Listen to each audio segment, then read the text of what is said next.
尹医生，您看您刚才讲的这种各种情况啊，非常的细致。那我们来对照一下，如果您是大油田，刚才尹医生说到了 T 区，T 区是什么 ？T 区就是我们这一块就是 T 区啊，是这样子的。对，那如果痘痘是又红又肿，而且是一大片，嘴里呢总是感觉发苦，大便粘马桶，身上感觉又重又热，那么您接收到的就是非常典型的肝胆湿热型警报。这个警报呢，仿佛就是在呐喊：我肝脏的化学处理厂超负荷了，体内湿热的垃圾堆积如山，已经开始发酵冒烟了，并且顺着咱们气血的通道熏蒸到您的脸上了，对吧？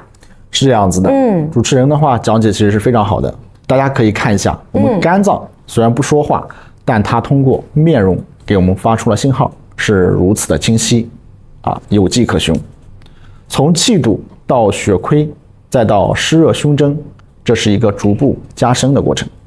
啊。读读呢脸上这些密码，我们就能够掌握肝脏的健康是第一手的情报，这比任何昂贵的体检仪器都更加直接，更加提前。因为呢，它是在功能的紊乱初期就给我们拉响了警报。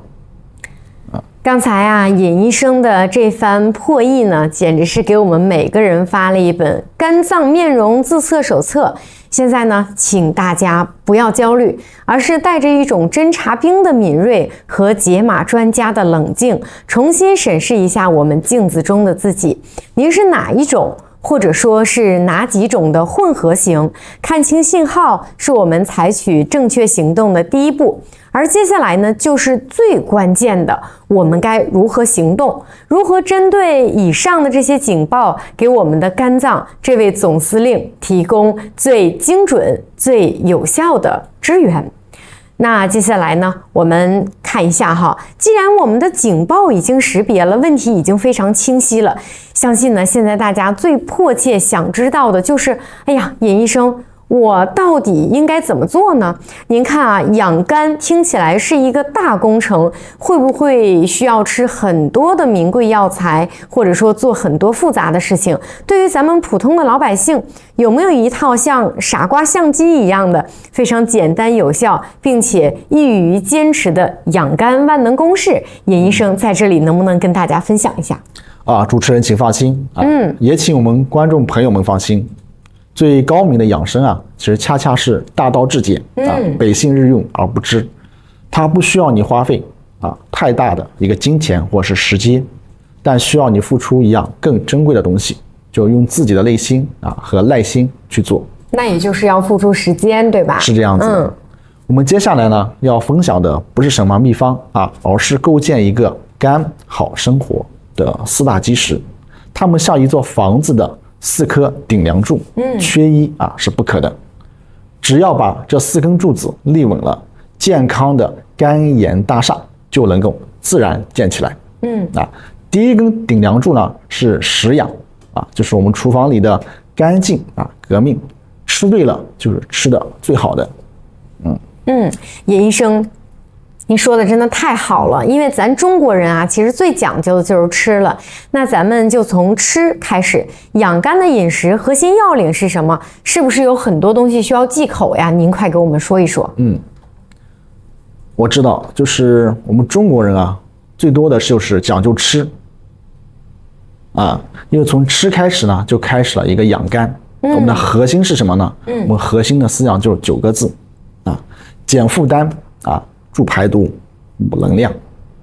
这9个字呢是让你吃斋念佛，而是进行一场智慧的饮食选择。第一减负担，为肝脏减负的3大规律。我们第一条呢是限酒，最好呢就是戒酒，因为酒精乙醇进入人体之后，超过90%都需要肝脏来进行一个代谢。它就像给肝脏这个化工厂突然投下了一颗紧急处理的毒性很大的炸弹。整个过程中呢，会产生比酒精更加庞大的中间产物，叫乙醛直接毒害我们的肝细胞。任何剂量的酒精对肝脏其实呢都没有安全感养肝必须要从放下酒杯开始。第二条纪律呢是控油，尤其是坏的脂肪、油炸的食品以及肥腻的肉类，比如说反式类脂肪酸，我们常见于奶茶呀、糕点以及油炸的零食的过量摄入会大大增加肝脏脂肪代谢的负荷，是肝脏损伤的元凶这一点要记住。肝脏处理的这些油腻垃圾其实是不堪重负，这时候呢功能就会下降。第三条纪律呢是远离科技与狠活，过度加工的食品、色彩鲜艳的零食以及防腐剂添加过多的方便食品，都需要肝脏花费额外的精力去识别、分解和解毒。吃天然的食物就是减少肝脏的无谓加班。